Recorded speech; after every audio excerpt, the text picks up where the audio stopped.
ఈ జాగా మనదే కదా పక్క పంటి ఇంట్లో కొంచెం గుడిసుంటే మంచిగుండు కదా, నాకు ఈ గుడిసెలో నా కొడుకులు నేను ఉంటున్నాను కదా అని బాగా బాధపడ్డా మానసికంగా. నీళ్ళు ఉంటే ఆమె చచ్చిపోతే పొమ్మన్నారు నాన్న మమ్మల్ని ఎల్లగొట్టిండ్రు.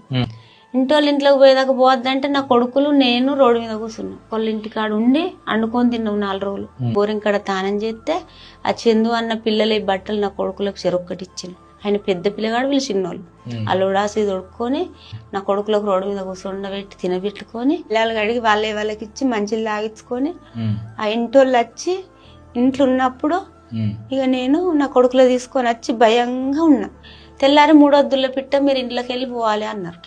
అయ్యో అవునా. అప్పటి నుంచి ఇల్లు ఉండాలి, ఎట్టి పరిస్థితుల్లో ఏ అడక్క తిన్నా మంచిది అన్నం లేకుంటే, కానీ ఇల్లు ఉండాలి. ఇల్లు ఉంటే ఇంట్లోకి వెళ్ళి వాళ్ళు వెళ్ళగొట్టకపోరు కదా, మన ఇంట్లో పోయి మనం ఉందాం కదా, గుడిసున్నా అయిపోవు కదా. ఈ జాగ మాదేనా, ఈ జాగాలు ఇల్లు కట్టిన వాళ్ళం కావాలి అని బాగా బాధపడి ముగ్గుసి ఇల్లు కట్టిన. 1,20,000. అయితే ఆ ఇల్లు ఉన్నది చాలు, మళ్ళీ ఒకటి కొనాలి.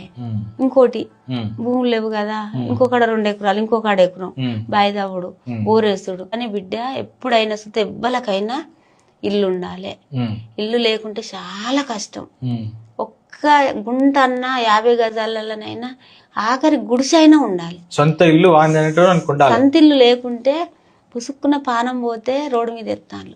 కాబట్టి ఎవ్వలకైనా కష్టపడి 2 రూపాయలు వస్తే రూపాయి తిని రూపాయి వెనకేసుకొని ఆ రూపాయి పోగు చేసుకొని పిల్లల కోసం కాపాడుకొని ఉండేదందుకు ఇల్లు అన్నా అసలే లేనోళ్ళు ఇల్లు అన్నా అయితే ఉంచుకోవాలి.